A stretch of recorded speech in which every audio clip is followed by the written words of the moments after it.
बोलो श्री कृष्ण कन्हैया लाल की, भागवत भगवान की। कंस के पास तो एक ही ताक है कि कैसे कृष्ण को मारे। दिन रात उहा पोह में लगा रहता है।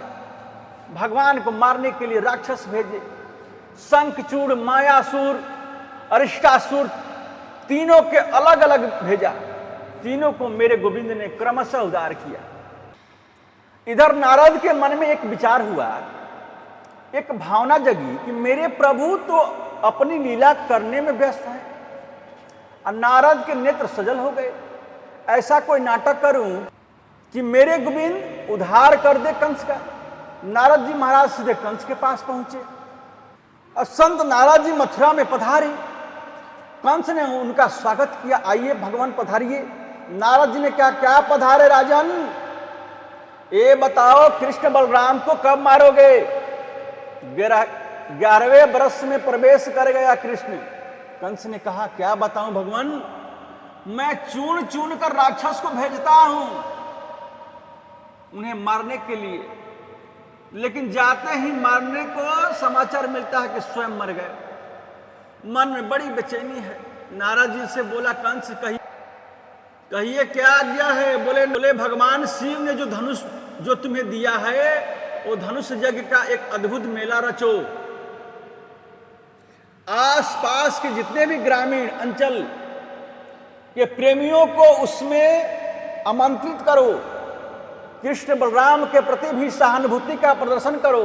दोनों भैयाओं को उस मेला में आमंत्रण भेजो।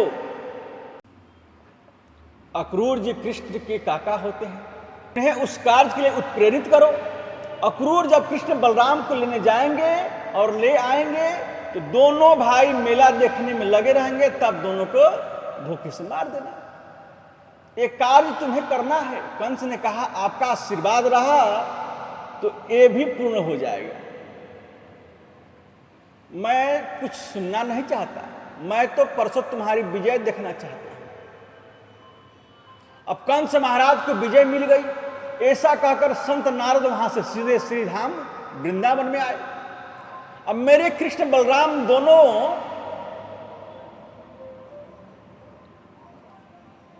भाई गौ चराकर लौट रहे थे। नारद जी ने उनके चरणों में प्रणाम किया, वंदना किया। भगवान बोले आओ पधारो। नारद जी बड़ी कृपा की।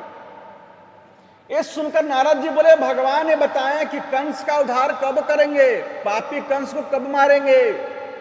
तो भगवान बोले कि मैं कौन होता हूं मारने वाला और कौन होता हूं बचाने वाला।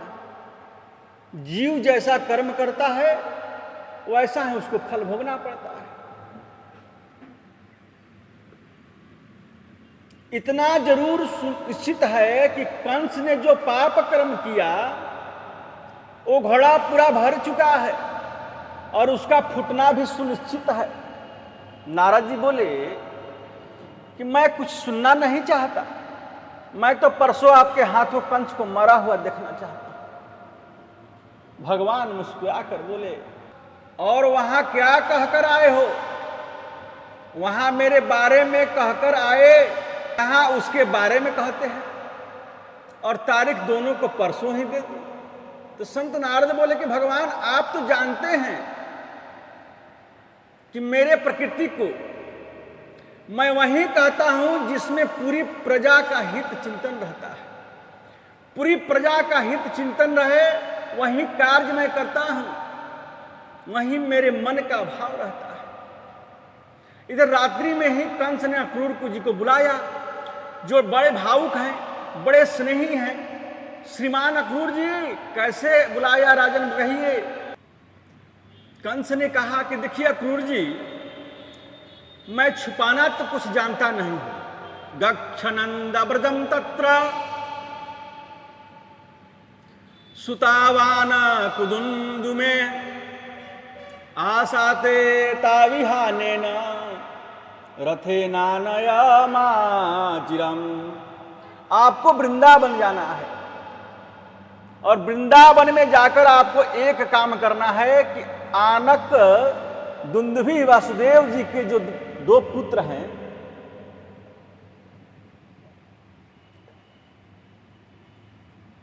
कृष्ण और बलराम दोनों पुत्रों को लेकर मथुरा आना है आपको।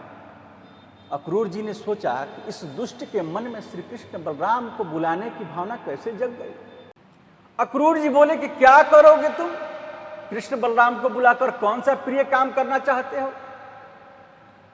कंस ने कहा कि आप तो जानते हैं, आकाशवाणी ने कहा था कि 30-32 वर्ष पहले देवकी के विवाह के समय आकाशवाणी हुई थी और उसने कहा था कि देवकी का अष्टम गर्भ ही तुम्हारा काल होगा। ये कृष्ण ही देवकी का अष्टम पुत्र है, आपको मालूम है। कृष्ण बलराम दोनों भाई आएंगे, मथुरा की शोभा देखने में लगे रहेंगे और धोखे से दोनों को मार दूंगा। इतना बात को सुनकर अक्रूर जी के नेत्र सजल हो गए और बड़ी सुंदर पद्धति से कंस को समझाने लगे। मनोरथान करोत्युत चर्यन्नो दैवहातानपि युज्यते हर्ष शोकाभ्याम तथाप्याज्ञाम करोमि ते। राजन, सोचा तो तुमने अच्छा ही है, लेकिन सोचने से कुछ नहीं होता है। व्यक्ति को कर्म करना चाहिए। ये मानव की सबसे बड़ी भ्रांति है कि सोचता बहुत कुछ है पर करता कुछ नहीं है। ऐसा करेंगे तो ऐसा होगा। क्या क्या विचार मन में आते हैं, परंतु होता वही है जो गोविंद के प्रिय होता है। देह के अधीन होने के बावजूद मनुष्य करता है मैं ऐसा कर लूंगा, भरोसा एक क्षण का नहीं है और योजना बड़ी लंबी बनाता है। तो मैं समझता हूं यही मानव की सबसे बड़ी भ्रांति है। इससे बड़ी भ्रांति और नहीं हो सकती है। रात्रि भर बैठकर अक्रूर जी ने कंस को समझाया, लेकिन कंस कहता है भाषण मत सुनाए, सिर्फ इतना बता दो कि कृष्ण बलराम को लेने जाओगे कि नहीं। यदि नहीं जाओगे तो आप मेरे विचार से परिचित हो। अक्रूर ने सोचा कि बड़ा दुष्ट है, यदि नहीं गया तो मुझे मार डालेगा। उन्होंने रथ सजाया और प्रातः काल रथ का मुंह वृंदावन की ओर कर दिया। अक्रूर जी जिस रथ पर बैठकर जा रहे हैं उसमें वृंदावन या नंदगांव पहुंचने में ज्यादा से ज्यादा 20 मिनट का समय लगता था, लेकिन अक्रूर जी को ठीक 10 घंटे लगे। रथ का मुख है वृंदावन की ओर। अब महात्मा अक्रूर की समाधि लग गई। मन में बड़े सुंदर विचार उद्वेलित होने लगे। किम मया चरित्रम भद्रम किम तप्तम परमं तपः किम वाथाप्यहर्ते दतम यद द्रक्षाम्यग्ध केशवम।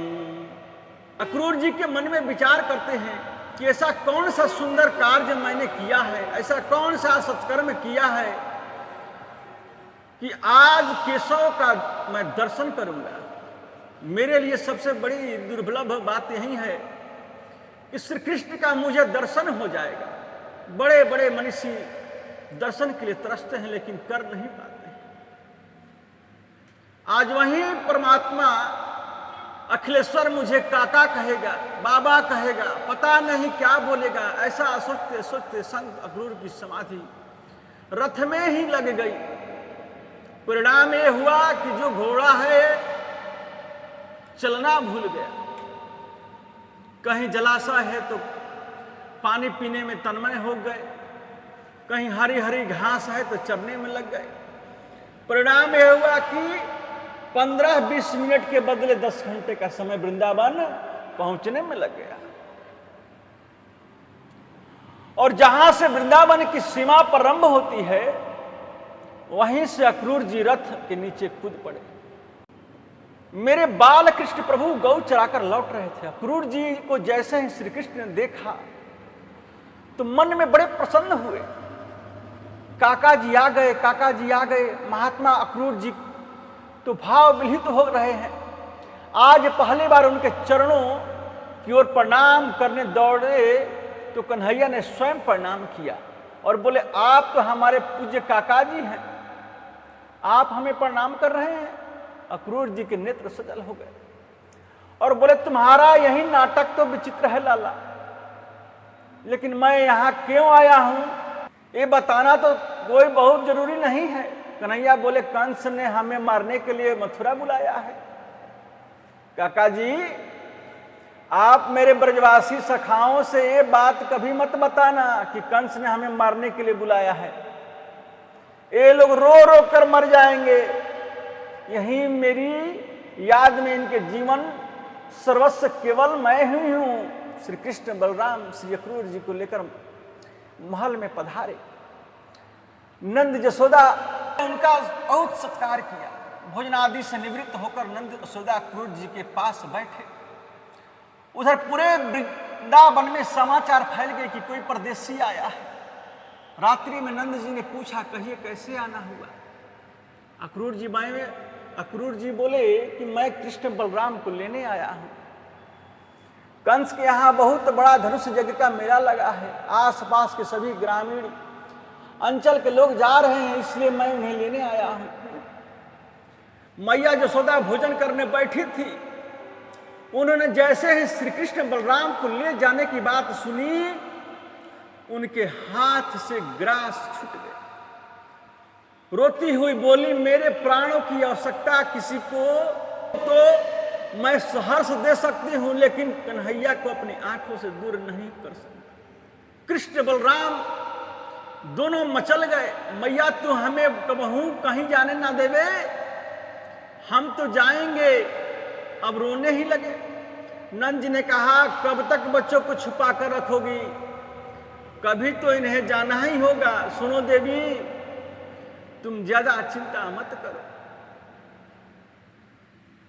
कृष्ण के मित्रों के साथ मैं प्रस्थान कर जाता हूं। रथ में बैठकर कन्हैया जाएंगे और हम दो एक दिन उन्हें मथुरा घुमाकर वापस ले आएंगे। सारे ब्रजमंडल में समाचार फैल गया कि कल प्रातः कन्हैया चला जाएगा।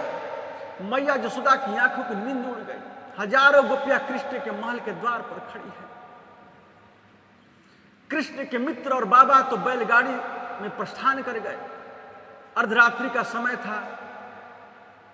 मेरे गोविंद ने देखा कि पलंग पर मां यशोदा नहीं है। मैया का आवाज लगाया, मैया तू कहां है?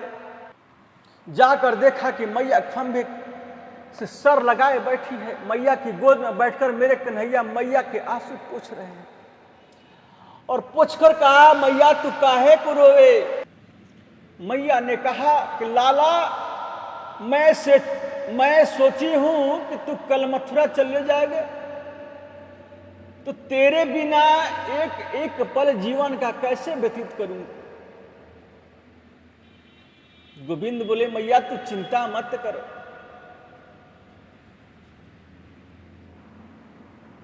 मैया तू चिंता मत करे, मैं जल्दी आ जाऊंगा। प्रातः 4 बजे ब्रह्म मुहूर्त में जैसे ही महल के मुख्य द्वार पर को खोला तो मेरे गोपियों की नजर डालकर देखा तो लाखों गोपियां खड़ी है। उनके मध्य में किशोरी राधा है। अक्रूर रथ को सजा रहे हैं। कन्हैया बलराम को साथ लेकर रथ की ओर बढ़े तो गोपिया के नेत्रों से पनारे बह चले। गोपाल ने हाथ जोड़कर बोला कि लाला, आपको हम जाने नहीं देंगे, आपको हम जाने नहीं देंगे। आपने कैसे सोच लिया कि हम आपको जाने देंगे? और एक कैसे सोचा कि हम ये छोड़कर आप चले जाएंगे? अहो विधाता न क्वचित दया, संयोज्य मैत्रा प्रणयेन देहिनः, ताश्चा कृतार्थान् वियुनक्ष्य पार्थकम्, विक्रीडितं तेर्भक चेष्टितम् यथा।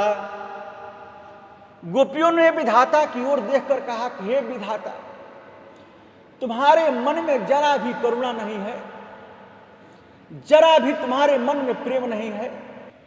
तुम पहले तो जीव में प्रेम जागृत कराते हो, एक दूसरे के प्रति आकर्षित करते हो, और मिलने से पहले और मिलन के पहले उसका बिछोह कर देते हो। ये तुम्हारा आदत अच्छी नहीं है। गोपियों ने कहा, अरे अक्रूर, हमें तो लगता है कि विधाता ही अक्रूर है, हमें तो लगता है कि विधाता ही अक्रूर के रूप में क्रूर बनकर आया है। कृष्ण बलराम जो हमारे प्राण हैं, उन्हें हमारी आंखों से दूर ले जाना चाहता है। एक गोपी ने कहा, एक जल्दी दौड़कर गोपियों रथ के सामने लेट गई। लाला, हम आपके जाने नहीं देंगे, हम जान दे देंगे, हमारे ऊपर से रथ को चढ़ाकर तुम जाओ। मेरे गोविंद रथ के नीचे उतर आए और गोपियों को प्रणाम करके कहा कि देवियों, मैं देवताओं के समान लंबी उम्र पाकर भी आपके ऋण से उऋण नहीं हो सकता। किशोर जी, आप तो सब जानती हैं, यदि मैं मथुरा नहीं जाता तो मेरी आगे की लीलाएं संपन्न नहीं हो सकती है। कृपया मुझे जाने की अनुमति करो। जैसे ही गोपाल प्रणाम करके रथ में विराजित हुए, रथ में विराजित होकर चले तो मां यशोदा महल से दौड़कर आई। अरे नैक रथ को रोको तो सही, मैया दौड़ती गिरती आ रही है। कृष्ण बलराम दोनों रथ के नीचे कूद पड़े, मैया के अंक में भर कर लिपट गए। क्या बात है मैया? मैया ने प्रेमाश्रुओं से लाला के सिर को भिगो दिया और उनसे रोते हुए कहा, बेटा, मेरे को तो आज पता चली है कि तू मेरे पुत्र नहीं है, तुम तो देवकी नंदन हो, तुम तो वसुदेव नंदन हो। मेरा क्या अधिकार है कि तुम्हें रोकने का आग्रह करूं, लेकिन एक ग्वालिन गोपी तुमसे निवेदन करना चाहती है। कहो मैया, क्या बात है? मैं इतनी निष्ठुर हूं लाला, तो को कबहू प्यार नहीं दियो। एक मिट्टी की मटकी फोड़ने के बदले तो को उखल में बांध दियो। तू जब मथुरा में या कहीं भी सोचोगे कि कैसी है माँ यशोदा, एक मिट्टी की मटकी जैसी औकात नहीं मेरी, एक मटकी के बदले मुझे बांध दिया। यह बात कभी स्मरण नहीं करना कन्हैया। कृष्ण बलराम दोनों यशोदा के चरणों में गिर पड़े, हिलियों से रो पड़े और गोपाल बोले, दुनिया की सारी चीजें भूल सकता हूं मैया, परंतु तुम्हारे प्रेम के स्नेह के बंधन को कभी नहीं भूल सकता। न चांतर न बहिर्यस्य न पूर्वम नापि चापरम पूर्वापरम बहि आधास्त्र चांतर जगतो योग जगक्षयः। मन में सोचो कि जिस परमात्मा के आदि अंत का पता नहीं है, उसको बांधने की समर्थ यदि किसी में है तो केवल मां यशोदा के प्रेम में है। बार बार मैया का वंदन किया, बार बार अपने ब्रज को प्रणाम किया। एवं ब्रुवाणा विरहातुरा भृत्सम ब्रजा स्त्रियः कृष्ण विषाक्तमानसा विसृज्य लज्जां रुरुदुः अस्मा सुस्वरम गोविंद दामोदर माधवेति। जब तक रथ की ध्वजा चमकती रही, रथ से उड़ने वाली धूल चमकती रही, तब तक गोपियां टकटकी लगाकर रथ को देखती रही। शायद लला को हमारी याद आ जाए, शायद कन्हैया को अपनी कारी ढौरी धूमर गायन की याद आ जाए और वे रथ से दौड़कर तुरंत हमारे अंक से लिपट जाए। लेकिन जब रथ की ध्वजा और धूल का चमकना भी बंद हो गया तो गोपियों ने अपने हृदय पर धैर्य का पत्थर रख लिया और मन में सोचा कि हे गोपाल, यदि तुम्हें हमसे दूर रहने में प्रसन्नता होती है तो जीवन पर्यंत तुम्हारी याद करके रोती रहूंगी, परंतु तुम्हारी प्रसन्नता में कभी विघ्न नहीं आने दूंगी। इसलिए जिस दिन से श्री कृष्ण मथुरा गए, ब्रज की गोपियों ने मथुरा जाकर माखन बेचना बंद कर दिया, क्योंकि हमारे जाने से हमारे कृष्ण की स्वतंत्रता में किसी भी प्रकार का व्यवधान आता है तो ऐसा हम कभी नहीं करेंगे। लेकिन ब्रजमंडल के उस विरह को देखकर कि अक्रूर जी के हृदय में विद्रोह होने लगा। उन्होंने सोचा कि मैंने अच्छा नहीं किया, रोते बिलखते इन ब्रजवासियों को छोड़कर चल दिया। जमुना जी में स्नान करते वक्त अक्रूर जी ने शेषनाग पर गोविंद जी का दर्शन किया तो उनके संदेह की निवृत्ति हो गई कि ये तो साक्षात परब्रह्म है, इन्हें मारने की कोई समर्थ कंस की भी नहीं है। श्री कृष्ण के मित्र और नंद बाबा मथुरा के पास जमुना बाग में रुके हुए हैं।